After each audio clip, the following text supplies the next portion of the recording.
Spiral router bits can be your best friend when milling straight edges in plywood products, and you've likely seen upcut and downcut spiral bits. Spiral compression bits combine the best cutting features of these two designs.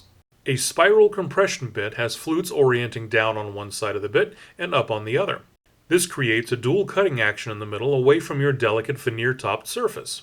This cutting action effectively eliminates the need for a secondary finishing pass, saving time and enhancing the overall efficiency of the woodworking process. Here you see our half-inch spiral compression bit in action. To prove its worthiness in the shop, we cut maple veneer, cutting on the veneer's end grain edge. There wasn't a bit of tear out along the length of the cut. When you butt a dimensional piece of wood against the fresh edge, you'll have a tight, tear-out-free match. Designed to quickly slice through hard or softwoods, plywood, and composite materials, our solid carbide spiral router bits provide remarkable performance and durability.